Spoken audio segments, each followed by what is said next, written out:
começando mais um episódio do Inspira Quem Pode. Quando eu tô com ele, eu já comecei dando risada aqui antes do play, do valendo na gravação, porque a gente é amigo há alguns anos, nos conhecemos em Israel. Eu já entrevistei ele em outro podcast, você já conhece, Guilherme Heisman. Já falei de você, mostra a cara dele aqui, ó.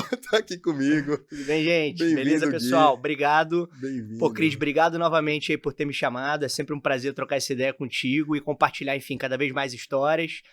Acho que a ideia é ser mais descontraído, né? Falar um pouco sobre vida, sobre, enfim, valores, um pouquinho sobre negócios também. E estamos aí. O Gui é um cara que, como eu comentei, né, nos conhecemos em Israel. Já entrevistei aqui Gabriel Lima, Maria Alice Severo, todos nos conhecemos juntos na mesma missão, naquele mesmo momento, 2022. E vivemos histórias muito marcantes, muito, muito interessantes que nos conectaram de formas diferentes, né? Algumas pessoas mais profissionalmente, outras pessoas mais pessoalmente. E o Guilherme é fundador de uma empresa incrível que transforma a mobilidade. Quando eu entrevistei a primeira vez 1 ano e meio atrás... Mais ou menos, um ano e meio atrás. 1 ano e meio atrás. Estava começando aqui em São Paulo, Exato. Me lembro. Tem 1 ano, A operação, a Oli, que é a empresa do Gui, nascida no Rio de Janeiro, assim como ele, estava começando sua operação em São Paulo e hoje já é um sucesso estrondoso por aqui. Então, além de contar um pouco mais sobre essa história, é também conhecer Guilherme Heisman por trás do empresário.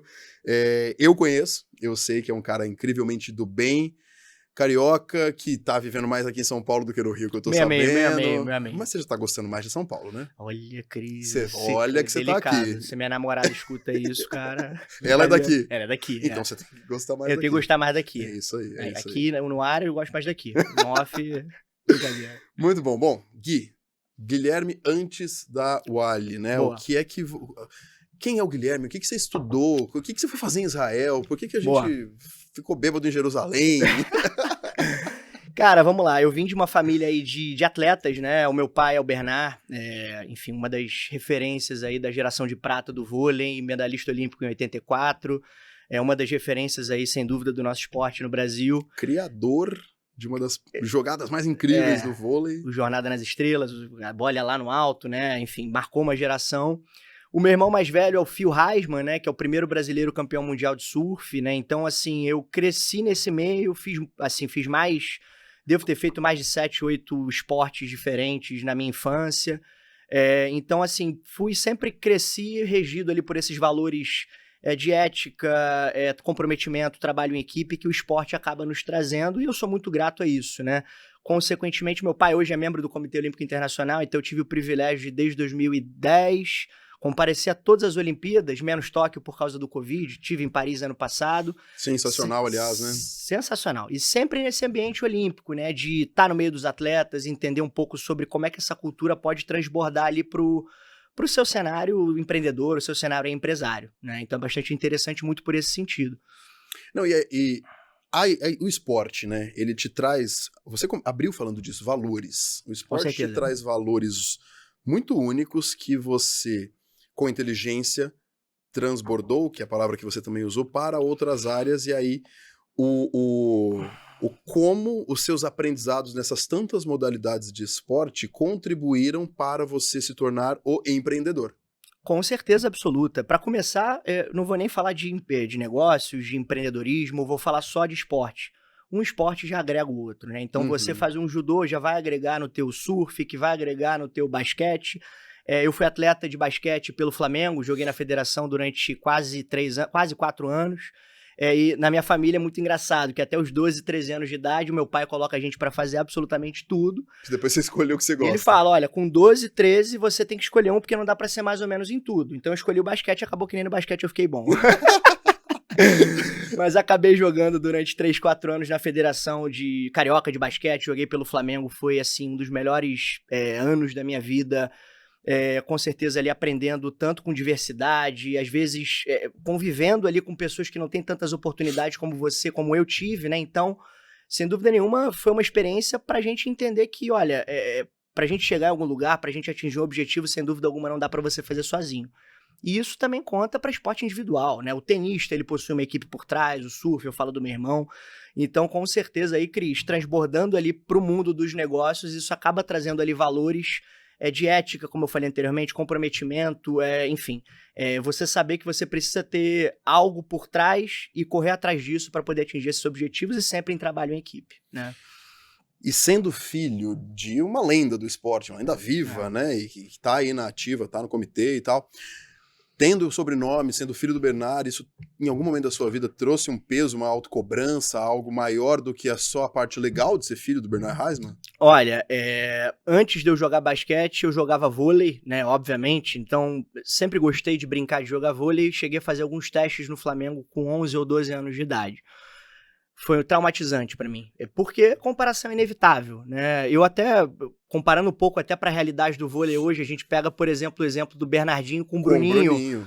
Na época, não sei se, enfim, as pessoas se lembram, PAN 2007, se não me engano, a gente teve o corte do Ricardinho, chamaram o Bruno, que na época devia ter 18, 19 anos de idade, convocado pelo próprio pai, então é uma pressão gigante, acabou que o Bruno virou maior do que ele em termos ali de jogador, né? Mas as comparações são inevitáveis. Então, no esporte, passando depois para outras modalidades, você sempre tem uma referência ali do pai e você tem que tentar puxar isso para o lado positivo, né? Eu, assim, da minha carreira até hoje, né, ainda sou muito novo, ainda tenho uma longa carreira pela frente. Você tem quantos anos? Eu tenho 29 anos hoje, né? Então, assim, desde o início, desde a minha carreira, inicialmente empreendendo desde novo, eu sempre tentei puxar um pouco do valor de, olha, eu tenho que fazer uma coisa grandiosa, eu tenho que fazer a diferença para alguém, eu tenho que realmente deixar a minha marca no mundo de uma forma positiva. Então a gente acaba tentando puxar esses pontos positivos e sair na frente, né? A referência não traumatizante, né? A referência do bem que traz um atleta de alta performance em casa é muito maior. Com certeza, com Vocês certeza. são em 3 filhos? Nós somos 4, na verdade. O meu pai tem meu irmão Phil Heisman, mais velho, a Bianca Heisman, que é mais velha, também tem 42, 40, os dois, são do primeiro casamento do meu pai. E eu e o Bernardo, que tem 22 hoje, vai fazer 23, somos filhos da mesma mãe e mesmo pai. Legal. Então, assim, desde cedo, passando um pouco dessa ideia de valores, meu pai nunca deixou matar aula, né? Enfim, nunca deixou deixar de estudar.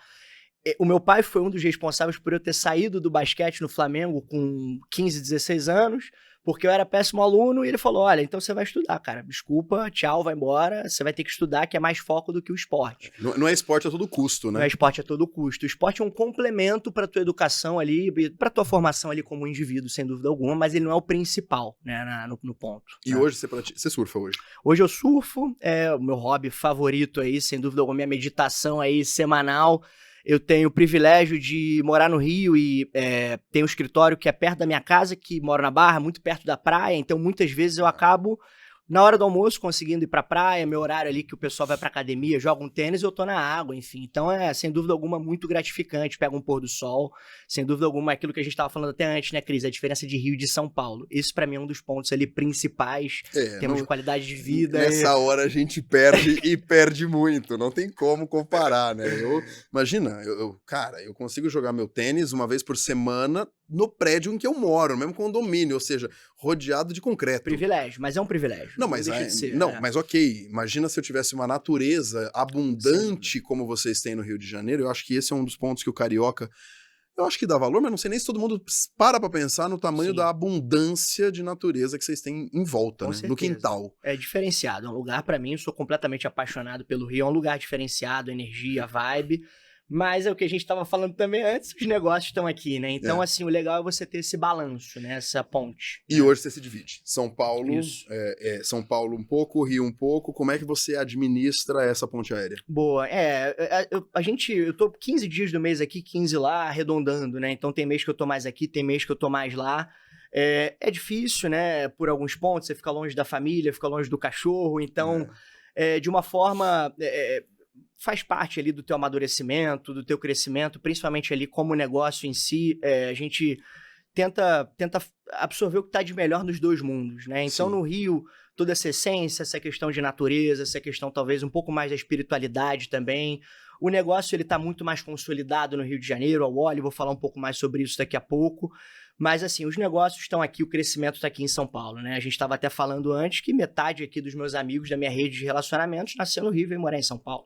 Então é super comum, né? É um movimento natural de muitas... O que eu vejo? Na condição de alguém que nasceu em São Paulo, saiu de São Paulo e voltou para São Paulo. Quem não é daqui acaba vindo pelo negócio, pelo trabalho, pelo business. Total. Aí você chega numa idade, né, ou numa fase da sua carreira que você fala, não, beleza, já fiz negócio suficiente, aí as pessoas vão embora de novo.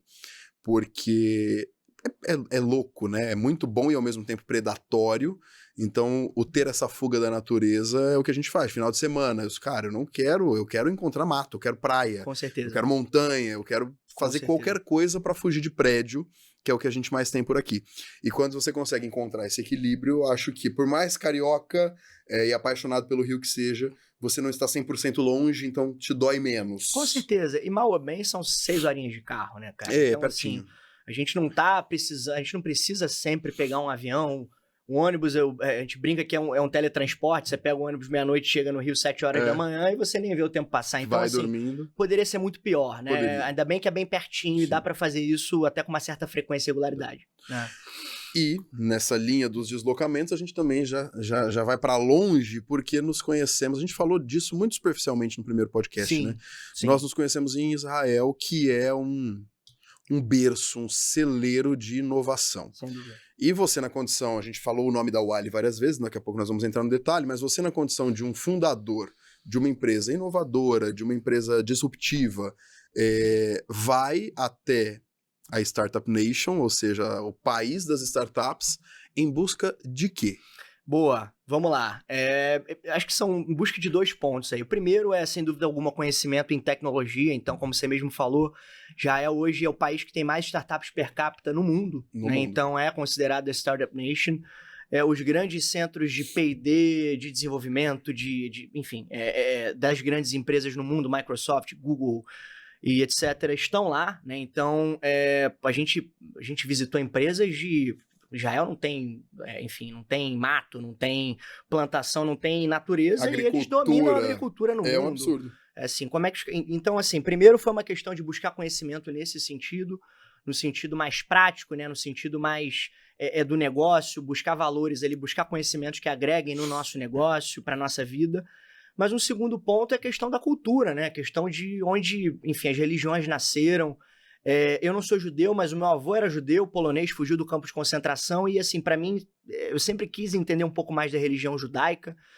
E foi uma viagem sensacional, né, Cris? Porque a gente conseguiu mixar tanto visitas a empresas como, enfim, Wix, Google, Waze, outras empresas aí. Aliás, empresas que você usa todos os dias na sua vida, o Waze. Né? Não existe um ser humano nesse país que se locomove sem o Waze. O Waze é israelense, tantas outras empresas que a gente usa por aqui e que nasceram, que estão ainda sediadas lá até hoje, né? Muitas, não vou me recordar de nomes, mas muitas empresas de agricultura, da área de saúde, muita coisa. Saúde e principalmente cibersegurança. Né? Então, e a gente vê aqui, se a gente pega o Brasil, que é um dos celeiros do mundo, é um dos maiores clientes, um dos maiores fornecedores das empresas brasileiras, são startups israelenses de agricultura. É incrível, é incrível.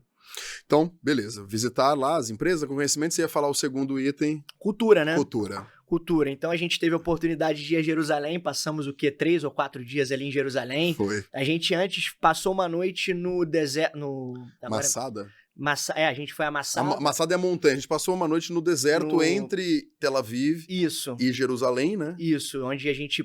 Enfim, uma das noites mais estreladas que eu me lembro, no meio do deserto, no Oriente Médio, foi sensacional. Sem sinal de telefone, sem nada. Dormindo numa tenda beduína verdadeira. Tenda beduína. Uma tenda andando beduína. De camelo. Exatamente. Foi uma experiência legítima, de fato, no meio do deserto. Mas a gente não foi, andou de camelo e voltou. A gente dormiu, a gente jantou, dormiu no chão com o frio. E à noite o deserto fica frio. Muito frio. Então foi uma experiência completa. E aí amanhã a gente acordou cedo, foi pra Massada, né, que enfim, é um dos pontos mais bonitos ali do Oriente Médio pra ver o nascer do sol. E depois a gente visitou o Mar Morto, né, que também é uma experiência única. Sem igual, né? Parece incrível. Você também toma cuidado pra não botar água no olho, que senão vai embora, né? E não dá pra ficar mais de 5 minutos ali dentro, senão sua pele frita, né? Frita, é incrível. E aí depois fomos pra Jerusalém, visitamos ali enfim, não todos, com certeza não todos, com 3 dias. Mas muitos. Muitos ali dos pontos principais ali, enfim, Muro das Lamentações, né? E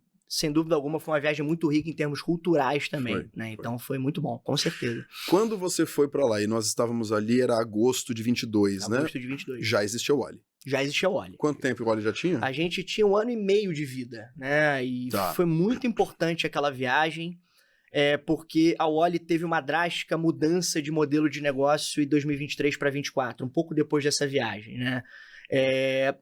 Para apresentar um pouco sobre a Wally é uma plataforma de mobilidade 100% digital. Então, através do nosso aplicativo, pessoas, empresas podem fazer a locação de veículos sem contato físico, espalhados pela cidade, sem necessidade de agências e em planos flexíveis, por horas, dias ou meses. Então, é muito positivo porque ele substitui ali a necessidade sua de ter um carro próprio, né? E na época, Cris, a gente basicamente era uma locadora. O que eu quero dizer com isso? A gente comprava carro para botar na plataforma. Já tínhamos uma tecnologia muito avançada, com aplicativo rodando, muito ligado à IoT, internet das coisas, para poder monitorar os carros. Só que a gente enfrentou algumas dificuldades, principalmente com a crise dos semicondutores, segunda onda de Covid, que foi muito complicada ali para algumas empresas. E até que 2023, um pouco depois disso, foi uma virada de chave no nosso negócio. Por quê? A gente deixou de ser uma locadora e virou uma plataforma que fornece tecnologia para locadoras, conectando a quem precisa de um carro. Então a gente virou, vamos lá, uma espécie de iFood da mobilidade, onde a gente digitaliza todo o processo de locação das locadoras, montadoras, pessoas físicas que têm carros ociosos e oferece esses veículos através de um aplicativo para o usuário final. Então, pera, vou desenhar. Vou virar aqui para desenhar. Você está falando do usuário final, de uma locadora, Boa. de uma empresa, de um empreendimento onde eu retiro isso. É muita gente plugada no mesmo... A gente conecta 3 pontos ali na nossa plataforma hoje, Cris. Tá. É quem aluga, quem tem um carro, que pode ser uma montadora, pode ser uma locadora, pode ser você que tem um carro ocioso na tua casa. Então, o primeiro item a conectar, evidentemente, é a frota que é o item que eu vou usar, né? Dirigi-lo. Exato, é a frota. O segundo item é quem vai alugar aquele carro, né? Então pode ser uma pessoa, uma empresa, etc. E é muito interessante que ele pode alugar por 1 hora, 1 dia, 1 mês, 1 ano, então o tempo que você precisar. E por último é o facilitador, é o empreendimento. São redes hoteleiras, redes condominais. É o onde. É onde, exato. Então é quem coloca os veículos no espaço para oferecer para o teu público. Então você que é uma administradora condominal, você que é uma construtora, você que agora temos uma parceria com a Prefeitura do Rio de Janeiro, onde nós somos a primeira empresa homologada a poder demarcar vagas de carro compartilhado em vias públicas do Rio. Nas ruas? E eu vi isso em Israel em 2022. Eu falei, cara, meu sonho é trazer isso para o Rio de Janeiro. Eu, como carioca, como brasileiro, trazer isso para a realidade. E na época era muito distante. A gente agora está conseguindo isso, né? Então é bem interessante. Mas voltando, o empreendimento que é esse facilitador, né? Então, como eu falei... E aí aqui pode ser um condomínio, como você disse, pode ser um shopping, pode ser um hotel, pode ser qualquer lugar que eu tenha um estacionamento. Um espaço. Você precisa ter um espaço para que o carro fique parado disponível até que o Cristiano Pessoa vá lá buscar. Exatamente. Tá. Exatamente. Então pode ser qualquer lugar para qualquer público. Você tem 3 visões sistêmicas, né? Você tem a visão de cada um desses atores envolvidos no seu processo. Perfeito, que não deixa de ser positivo, mas ao mesmo tempo é um desafio, né? Porque são 3 clientes, não deixam de ser 3 clientes, né? Então é bastante interessante, mas de todo modo, a gente acaba também agregando serviços periféricos que também agregam a experiência. Vou dar exemplo. A gente está integrado agora à rede de recarga de carros elétricos, então a gente também traz para o empreendimento isso. Tags de pedágio, postos de combustível. Então a gente está criando uma grande infraestrutura, um grande ecossistema de mobilidade digital, onde tanto pessoas que precisam utilizar esse tipo de transporte, como também frotistas se beneficiam. E aí hoje você já é, então, um hub, né? Que conecta tantos elementos da mobilidade, de alguma forma. 100%. E os próximos passos no longo prazo é agregar novos modais, né? Então, colocar bicicleta elétrica compartilhada, moto elétrica, patinete, e o céu é o limite, né? Como a gente tem uma tecnologia modular que pode se adaptar tanto para carro como bike, como, enfim, patinete. O nosso, na verdade, a nossa grande visão de longo prazo é virar uma grande plataforma de multimobilidade na América Latina. Como lá fora, na Europa, Estados Unidos, a gente já tem alguns exemplos e aqui a nível latam a gente está um pouquinho mais atrasado. Né? Mas... Como é que você teve a ideia? Como é que nasce o Wally na sua cabeça ou na cabeça de quem criou contigo? Olha, Cris, eu acho que para começar, assim, não existe... É muito difícil você pegar uma grande... startup, empresa, inovação que o fundador teve uma grande passe de mágicas e nasceu pronto. Você primeiro começa, e aí voltando um pouco até Israel, né, a gente tem o caso, enfim, tem um livro chamado Apaixone-se pelo Problema, não pela Solução, do nosso Uri Levine, que é o fundador do Waze. Gosto muito de citar essa frase, porque quando você começa trazendo uma solução ao mercado, primeiro você tem que entender que existe um problema para você solucionar. O empreendedor, qualquer empresa está aí para solucionar problemas, né? Então, independente do tamanho, do nível, da fase da empresa. E, na verdade, na Wally, na época, isso foi em 2019, mais ou menos, né? A gente começar a pensar como é que é a experiência de locação de carro no Brasil até hoje, né? Até hoje. Você vai no balcão, você passa por uma fila, você demora meia hora para tirar o carro, você tem que passar por um checklist físico, é só horário comercial. Se você vai devolver o carro, tem que estar com o tanque cheio. Você abaixa um pontinho, você é multado. É a mesma experiência desde a década de 80, não mudou nada. Né? Então, assim, será que a gente tem tecnologia para melhorar isso hoje? E a gente começou a entender que tinha, e já existiam modelos na Europa, Estados Unidos, que já tinham um sucesso e a gente poderia trazer para o universo no Brasil. E a primeira, na verdade, grande, vamos dizer assim, rabisco, né, no papel foi trazer esse universo. Como eu vou começar pequeno porque eu não tenho dinheiro, não posso começar já com uma escala, eu vou começar validando isso dentro de um condomínio residencial. Então comecei colocando o carro, e foi muito engraçado, assim, porque a gente, na época, não tinha dinheiro. Peguei carros com 50, 60 mil quilômetros rodados, carros que não eram novos, todo adesivados, de propósito. Para ver se daquele jeito dava certo. Daquele jeito dava certo, exatamente. Então a gente colocou em condomínios e começou a explodir. Isso foi em 2021, pós-pandemia. A gente ia lançar em 20, lançamos em 21 por conta da pandemia, só que foi no meio da segunda onda e a aceitação foi excelente, excelente. E a partir daí a gente começou a tweakar e mudar ali alguns pontos ali da solução. Começou assim e a gente vai aprendendo. Por isso que eu falei, né? A gente tem que, quanto mais a gente tá no negócio, mais a gente precisa entender o problema e para quem que a gente está oferecendo aquela solução. Até hoje eu tenho telefone pessoal de clientes, usuários finais, né? Não só empresas, frotistas, mas que eu ligo e a gente bate papo, troca ideia, pega feedback. O que eu mais gosto de escutar é, cara, o Guilherme, eu vendi o meu carro por causa da Wally, não preciso mais ter carro. Isso é sensacional, bacana, né? É muito bacana. Agora, esse negócio, a gente já tinha comentado isso no plural, algumas das nossas conversas, que eu pessoalmente acho que essa sua ação de conversar com o usuário da ponta e estar aberto a ouvir o problema, se ele eventualmente tiver, e a crítica construtiva, mas também os elogios, esse estar atento à percepção do usuário final é fundamental para que algo cresça, porque na última linha, por mais perfeito que seja na sua cabeça, tem que funcionar para quem usa. Com certeza. Você ainda faz isso hoje? Sem dúvida alguma, né? Quando a gente está falando de startups ali, né? Todo negócio, né? Não só de tecnologia, existe uma métrica, né, que existe em todo negócio que é fundamental no início, que é a retenção. O que é a retenção? Aquele teu cliente, independente se é um enterprise B2B, uma grande empresa, se é um B2C mais pulverizado, ele tem que voltar. Né? Não adianta você gastar em anúncio, você gastar com investimento, você ter um balde furado e o teu usuário no mês seguinte sair.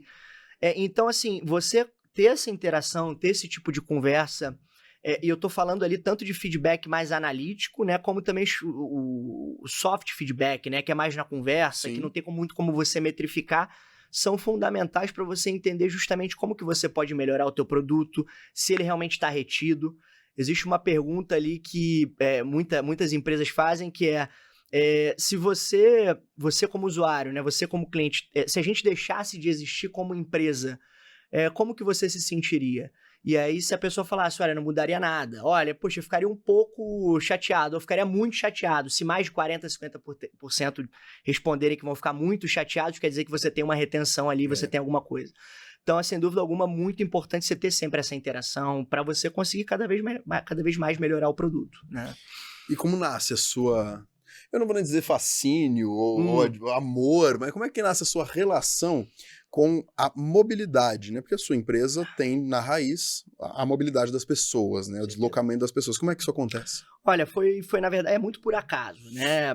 Para começar, que o segmento de mobilidade já encanta, porque é uma das necessidades que nós temos, alimentação, todos mobilidade, os dias, vestuário, né? Exato, né? Então, é um excelente segmento para você estar ali.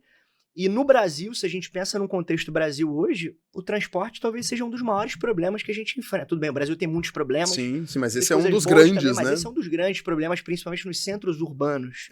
E, consequentemente, é um dos segmentos que tem mais tamanho de mercado para a gente poder explorar, melhorar.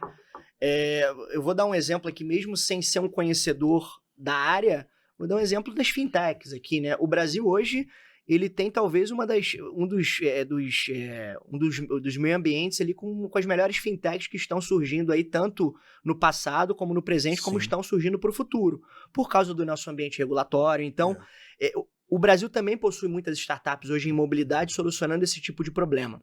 No caso da Wally em específico, a gente começou entendendo que, olha, existe uma mudança de comportamento que está gradativamente acontecendo, que são as pessoas deixando de ter um carro próprio, né? Entendendo que, olha, eu não preciso mais ter um carro para precisar uns a um, né? A gente tinha os nossos pais que precisavam ter a casa própria, hoje em dia a gente aluga apartamento, é meio nômade, e com a mobilidade não está sendo diferente. Então a gente basicamente começou e foi por um acaso, Cris. A gente entendeu que tinha um problema, começou a testar a solução, viu que tinha atração e começou a correr atrás disso, né? E qual que foi o desafio? Na hora que você teve a ideia, falou, bom, beleza, tenho aqui, teve algum desafio, algum momento que você falou, puta que... Teve? Com certeza, né? Acho que o nosso principal desafio, acho que eu gosto muito de citar o nosso principal, já falei um pouquinho sobre isso há 10 minutinhos atrás, foi quando a gente, na época, ainda operava com a nossa frota, a gente ainda não era um modelo onde a gente atuava em parceria com outras locadoras, outros frotistas, sendo o melhor amigo das locadoras, mas quando a gente tinha a frota própria, que a gente estava passando por uma crise pós-pandemia, 2021 para 2022, ainda numa segunda onda, onde a indústria automotiva passou pela crise dos semicondutores. Sim. E não tinha estoque de carro. E foi no mesmo momento que, até 2020, a gente precisava de 30 salários mínimos para comprar um carro zero de entrada. Hoje são 60. Nossa. Taxa de juros, né? Então, um ambiente absurdo, macroeconômico. Então, estava cada vez mais difícil. Imagina, uma empresa nova, sem crédito. Então, foi um momento muito delicado que, de um lado, a nossa demanda estava muito alta, de usuários finais, pessoas precisando do serviço, faltava carro. E a gente não conseguia crescer frota. Só que aí de uma crise nasce uma oportunidade, né? Foi aí que a gente efetivamente pivotou o nosso modelo, começamos a conversar com outras empresas e principalmente frotistas locadoras do segmento que falaram pra gente, olha, a sua solução é o que eu preciso aqui para solucionar o meu problema. A gente começou a se aliar, fazer alguns testes com outras locadoras, utilizando carros de locadoras na nossa plataforma, carros de pessoas físicas, e deu super certo esse casamento, né? Onde hoje a locadora, ela toca toda a parte ligada à manutenção preventiva, e toda a parte operacional ligada à manutenção do carro e à revenda, e a Wally toca todo o resto, então crescimento, tecnologia, etc. Era exatamente o que eu ia te perguntar, porque assim, eu vejo vocês como parceiros das locadoras. Então, na prática, para o usuário final, né, o que muda hoje para quem precisa do carro usar o modelo Wally ou o modelo locadora tradicional? Para começar, a burocracia. Tá. Né? Então, vamos lá. Você é uma pessoa, ou você tem um carro próprio, se a gente começar com essa comparação do carro próprio, né? Você compra um carro para ele ficar mais de 90% tranquilamente parado na sua garagem, né? 90% do tempo. Você paga manutenção, IPVA, depreciação, combustível, e você mal utiliza esse carro, né? Então, sem dúvida nenhuma, um grande desperdício financeiro. E a contrapartida a isso são as locadoras. Você vai numa agência, passa por uma fila, não tem uma experiência muitas vezes burocrática, e na maioria das vezes, se você atrasa, você paga uma nova diária. Na condição de quem usa muito carro alugado, porque eu viajo muito, muito. Sim, eu vou te falar que... Quanto tempo você já não perdeu numa fila, né? A hora que eu desço do avião, que eu falo, meu próximo passo, peguei a bagagem, próximo passo locador, eu tenho que respirar fundo. Exatamente. Então, com a Wally é totalmente diferente, né? Primeiro que a gente não trabalha em agência, a gente espalha os carros por esses empreendimentos parceiros, redes condominais, shoppings, hotéis, prefeituras. E você como cliente, você como empresa pode acessar esse carro sem contato físico em alguns minutos. Você mesmo efetua ali um checklist, uma vistoria. E o mais bacana de tudo, os planos são flexíveis. Então você pode usar por 10 minutos, 1 hora, um dia, um mês. A gente tem usuários hoje, existem segmentações, né? Tem aqueles usuários que têm uso mais ali diário, que usam 3, 4 horas por dia para levar o filho ao colégio, para uma reunião. Existe aquele perfil que gosta mais de viajar com a família final de semana por 3, 4 dias.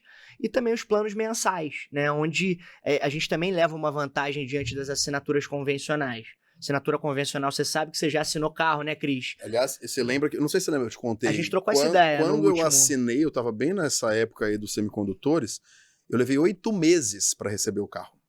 Tá aí. 8 meses para receber o carro. E aí, se você fica preso num contrato de 12, 24 ou 36 meses, é isso. Muitas vezes não tem carro reserva, se linguiça. Com o óleo no mensal, você vai renovando de mês a mês, e o mais bacana, você pode trocar de carro todo mês. Então, você pode ter um carro diferente todo mês. Ah, isso é legal, hein? Então, a gente tem ali no DNA, com certeza, a nossa flexibilidade, eliminando essa burocracia que as locadoras, enfim, infelizmente ainda têm desde a década de 70, 80. Né? Aqui, eu vou te fazer uma pergunta. E eu falei pro Guilherme o seguinte no começo, que todos os podcasts que eu apresento, não só o Inspira Quem Pode, são muitos outros, eu nunca corto. Mas se você não quiser me responder, eu corto esse trecho. Beleza, você tá me contando tudo isso. Mas o que a montadora e a locadora ganham quando estão com vocês? Porque são parte desse ecossistema. Com certeza, né? Então, na verdade, é um grande ecossistema. Então você vai me responder. Com certeza, absoluta. Na verdade, a gente está gerando valor para as duas pontas, né, Cris? Então, já falei muito aqui de clientes e empresas que precisam de um carro, mas e quem coloca o carro na plataforma e quem se integra à nossa plataforma, né? O nosso principal valor é a digitalização dos processos de operação, né? Então, hoje, a gente tem um cenário no Brasil com, se não me engano, mais de 14, 15 mil locadoras de veículos leves no país. E eu diria que 70%, 80% delas ainda tem processos analógicos, né? E eu tô falando também da porta para dentro.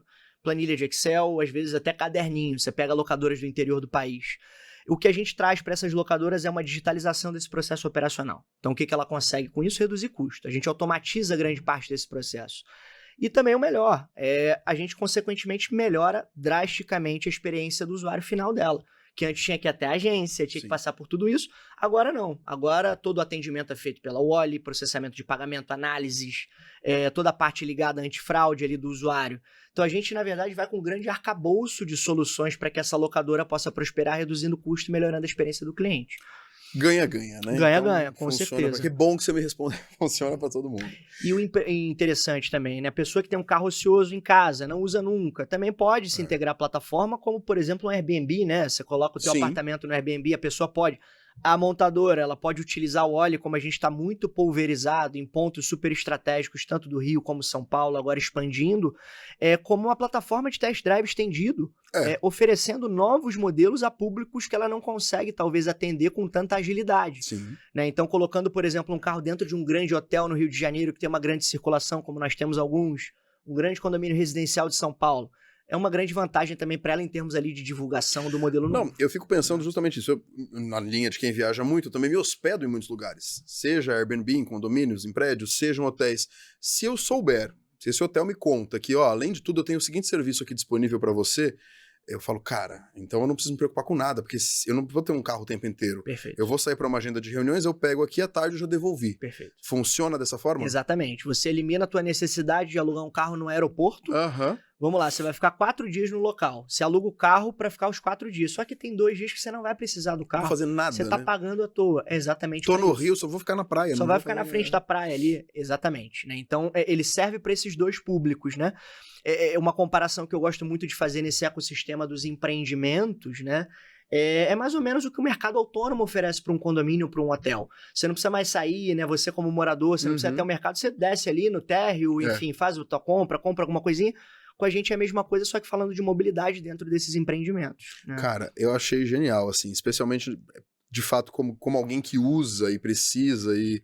São Paulo, a gente depende disso demais, né? Rio de Janeiro, a gente depende de carro demais. Então é ótimo não precisar tê-lo, mas tê-lo. Com certeza. Tê-lo à disposição. É o uso, né? Você, na verdade, paga pelo que você utiliza sem desperdício. O teu bolso agradece, o meio ambiente agradece. Existe um dado super interessante da Europa, né? Que já é um cenário onde a mobilidade é mais evoluída em termos de solução, que fala que cada carro compartilhado, cada carro alugado digitalmente, para se dizer, tira outros 10 particulares de circulação. 10? 10. De 9 a 13, né? É carro demais. É muito carro. Por quê? A pessoa, ela deixa de precisar ter o carro. E ela, consequentemente, passa, olha, eu não preciso de um carro agora. Eu posso usar a bicicleta, posso usar o transporte público e afins. Né? Não, eu vou te falar, o carro tá lá na garagem. Eu viajo 20 dias, o carro fica desligado 20 dias. Parado. Só que eu tô pagando todo mês. Seguro, todo ano, IPVA, manutenção. Depreciação. É um absurdo.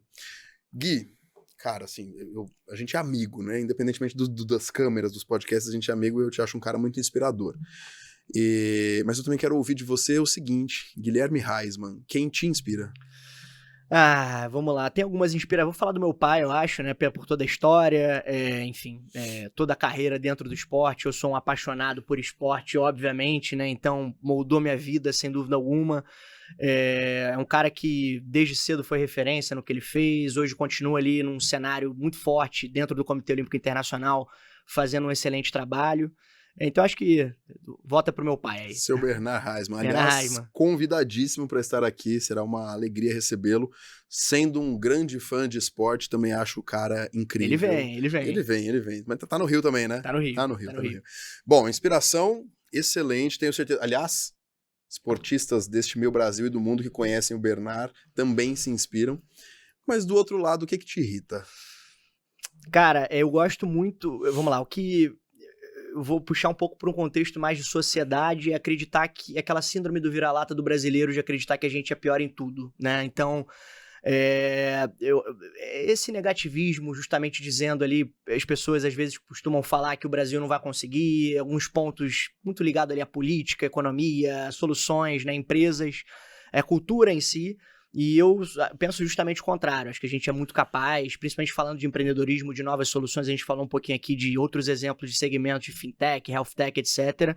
O Brasil hoje, se a gente fala de tecnologia, nós somos uma das referências, sem dúvida, no mundo, em termos ali de startups e em cenário ligado à inovação, né? Não, e você sabe que depois que eu vivi fora, morei em alguns países e viajei em muitos países, a certeza que eu tenho é que o Brasil é bom demais. Absoluto. Você que já rodou mais de 150 países. Não, calma. Foram só 40 e alguns, mas... Só 40 e alguns, né? Parei de contar, eu parei de contar ali em determinado momento. Mas é real, assim. Hoje, eu tava nesse final de semana conversando com amigos e aí, mas você não tem vontade de morar fora? Eu falei, não mais. Eu concordo 100%. Não mais. 100%. Eu adoro viajar, mas eu gosto mais ainda de voltar pro Brasil e saber que os problemas que, mas os Estados Unidos, terra dos livres, meu filho, vai tomar uma cerveja na rua pra você ver a terra dos livres. Exato. Mas a Europa, não sei o que, vai andar em um metrô pra você ver se não levam seu celular. Exato. Em São Paulo, você pode andar de metrô, não vai ter um pickpocket. Tem outros 1.500 problemas? Tem. Mas a sua irritação com a síndrome de vira-lata eu compactuo totalmente. Eu sempre digo que eu acho que o Brasil é o melhor lugar do mundo. Eu acho que o Rio de Janeiro é o melhor lugar do mundo. Eu amo São Paulo também, mas... Não, eu até gaguejei aqui, ó. Eu falei o seguinte pro Gui quando ele chegou. Eu falei, que legal, cara. Você tá se dividindo entre São Paulo e Rio de Janeiro. Como é que é, né? Cidade maravilhosa, cidade perfeita. O paraíso, e aí, de repente, na outra quinzena você tem que voltar pro Rio. Exatamente. Mas ele é o melhor dos dois mundos, né? São Paulo tem essa toda vantagem de, enfim, de cenário, de negócios, etc. E o Rio tá muito perto, 5 horinhas, 6 horinhas de carro, que a gente pode aproveitar os dois mundos. A gente se gosta. Com certeza. Gui, o que mais te orgulha? O que mais você olha na sua trajetória até aqui e você fala, cara, que legal que isso aconteceu? Olha, eu acho que, como eu falei antes, né? Tá no início aqui, eu sou muito novo ainda, né? Acho que tem uma longa trajetória por vir ainda, muita luta, mas eu tenho muito orgulho ali de hoje escutar esse tipo de feedback de pessoas dizendo que venderam o próprio carro por causa da nossa solução, por causa da Wally, de justamente provocar essa mudança, né, de poder estar fazendo parte ali de uma mudança macro e de uma forma até não apenas regional, mas de uma forma até chegando agora nacionalmente falando. Então, o que me orgulha muito é poder botar uma ideia que estava na cabeça, botar no papel, testar, validar, dar muito murro em ponta de faca, com certeza. E a gente vai aprendendo, né? Eu acho que todas as nossas falhas servem para justamente a gente poder melhorar, aprimorar, aprender com elas e conseguir aí, de uma forma, sair mais forte, mais fortalecido e com mais conhecimento, né? Muito bom, muito bom. Que ótimo te receber. Segunda entrevista, que eu acho que a gente vai ter mais umas 40 ao longo da vida. Guilherme Heisman, antes da gente encerrar, beleza, legal demais, eu acho que o que te orgulha é motivo de orgulho mesmo. Mas vamos ser mais desafiador então um pouquinho. O que você ainda quer fazer? Pelo Guilherme, pelos seus negócios, pelo mundo? Boa, Bom, Cris, vamos falar um sonho aqui que a gente tem, né, que a gente está batalhando dia após dia, sem dúvida alguma transformar o cenário de mobilidade do brasileiro, né? Então, tendo acesso a soluções cada vez mais flexíveis, econômicas, práticas, né, de uma forma onde ele possa literalmente facilitar. Hoje, se a gente pega dados, a mobilidade hoje no orçamento do brasileiro, principalmente dos de mais baixa renda, são uma das principais linhas ali de despesas, né, de gastos. Então a gente está, na verdade, um dos nossos maiores sonhos é poder justamente facilitar a vida de mobilidade do brasileiro, fazendo com que ele tenha acesso a cada vez mais soluções de uma forma mais fácil e, consequentemente, melhorando a vida aqui da população e de um cenário latino-americano.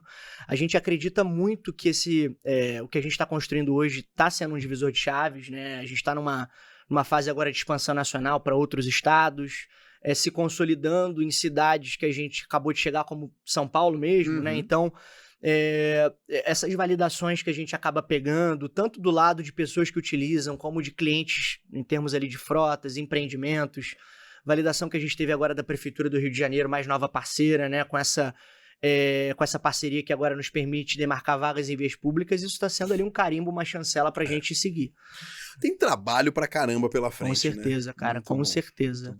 E queria te agradecer aqui, né? Que isso, eu queria te agradecer, sempre um prazer trocar ideia aqui com esse cara. Pô, muito bom. Bom demais. Vou deixar aqui pra todo mundo na tela, então, todos os canais da Wally, os canais do Gui também, pra quem quiser conversar, porque, cara, é isso, às vezes você fala, o cara foi lá, criou, foi pro mundo, conheceu, se ferrou pra aprender. Se quiser compartilhar um pouquinho dessa história também, né, com outros empresários, com outros empreendedores, vou deixar os seus contatos. Boa. Vou deixar os canais da Wally como um cara que é um admirador das boas ideias, da mobilidade e que adora ver os amigos prosperando e fazendo diferença real no mundo. Fico muito feliz de tê-lo aqui comigo hoje. É isso, a grande vantagem, acho que o principal valor que a gente puxou daquela viagem de Israel foram as amizades, os contatos, né? As conexões que são muito importantes. Obrigado de novo, Cris. Valeu demais, Guilherme Reisman, meu amigo, inspirador, fundador da Wally, e muito obrigado também a você que nos acompanhou em mais um episódio aqui do Inspira Quem Pode. Sigo recebendo pessoas incríveis, com histórias inspiradoras, com vidas transformadoras, que direta ou indiretamente também impactam o seu dia a dia. Nos encontramos aqui na semana que vem, obrigado e um abração para você.